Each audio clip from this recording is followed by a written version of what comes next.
Ce sont les populations des 3 grandes localités de l'estuaire qui ont donné le coup d'envoi de la tournée républicaine du chef de l'État Ali Bongo Ondimba avant le Conseil des ministres délocalisé.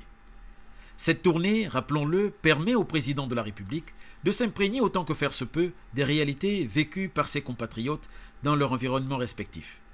Cette tournée est également l'occasion pour le président Ali Bongo Ondimba de s'assurer que certains actes de l'avenir en confiance posés à l'endroit de ces populations sont bel et bien arrivés à bon port. C'est ainsi qu'après les différents meetings d'usage, Ali Bongo Ondimba, dans son pragmatisme, a initié les audiences. Celles-ci ont le mérite d'amener les principaux concernés à délier leur langue. Aussi, à Zomoué comme au Cap Esterias en passant par Kokobich, les populations ont un dénominateur commun, l'énergie et les voies de communication. L'eau et l'électricité en Zomoué, les moyens roulants pour le personnel de commandement, un bateau ou une embarcation pour l'acheminement de produits vivriers. À Kokobich, moyens de transport pour les agents de force de sécurité avec à la clé le renforcement des effectifs pour une meilleure sécurité à la frontière.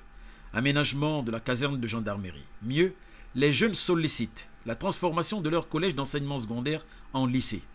Ils ont vite fait de rappeler au chef de l'État qu'il s'agissait d'une promesse électorale. Et bien sûr, la sempiternelle question de la route Toum-Kokobich. La route, on en a également parlé au Cap. La voie d'accès à ce paradis touristique est dans un état de dégradation avancée. L'eau et l'électricité continuent de préoccuper les riverains malgré la présence d'un certain nombre d'installations dans la contrée, puis la construction d'une unité sanitaire plus importante. Dans toutes ces localités, les jeunes ont sollicité des pouvoirs publics l'édification des plateaux sportifs, tout un programme. Bien sûr, à chaque étape, avant de laisser la parole à leur hôte de marque, les populations ont salué et remercié la première dame pour les œuvres accomplies en faveur des populations économiquement faibles.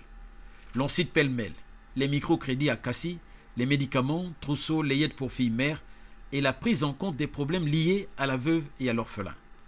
La journée mondiale en est un exemple. À l'endroit du chef de l'État Ali Bongo Ondimba, merci pour l'insertion des cadres du Cap.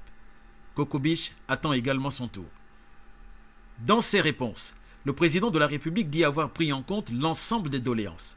Le chef de l'État s'est engagé à instruire le gouvernement pour trouver des solutions à certaines priorités avant d'inscrire le reste dans un cadre d'action plus élaboré.